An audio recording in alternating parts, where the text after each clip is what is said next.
Sementara itu pemirsa, sejumlah kalangan mengapresiasi kebijakan pembatasan kegiatan masyarakat (PKM) yang digagas oleh Wali Kota Denpasar dalam upaya penanggulangan COVID-19 berbasis desa, kelurahan, dan desa adat.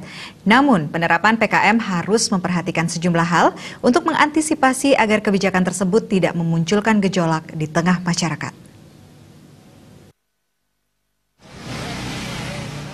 Rencana penerapan PKM telah dirancang dalam bentuk peraturan wali kota per wali karena usulan tersebut sudah diizinkan oleh Gubernur Bali. Hal ini menunjukkan kekompakan antara pemerintah Provinsi Bali yang juga telah membuat kebijakan sinergitas adat dan dinas dalam upaya pemutusan rantai penyebaran COVID-19.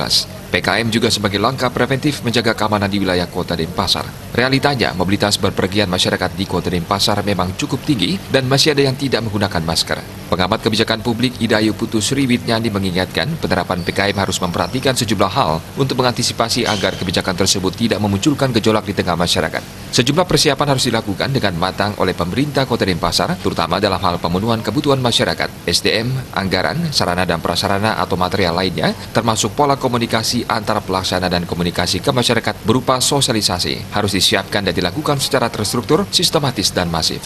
Menurut Sri Witnyani, setiap kebijakan yang diputuskan pemerintah tentu memiliki dampak. Hal ini tergantung dari sudut pandang. Apabila dilihat dari sudut pandang kesehatan, kebijakan PKM ini diharapkan dapat memutus rantai penyebaran COVID-19, bahkan sampai zero kasus. Apabila dilihat dari dampak ekonomi, kebijakan PKM ini tentu akan mengakibatkan terjadinya penurunan pendapatan dari sektor perekonomian. Masyarakat akan mengutamakan kebutuhan dasar yang pokok dan kebutuhan berkomunikasi. Jika dilihat dari dampak sosial, terjadi perubahan perilaku masyarakat. Masyarakat yang biasanya keluar rumah untuk berbagai aktivitas harus membatasi aktivitasnya. Mereka hanya berdiam diri atau beraktivitas di dalam rumah. Hal ini tentu akan menimbulkan kebosanan dan kejenuhan.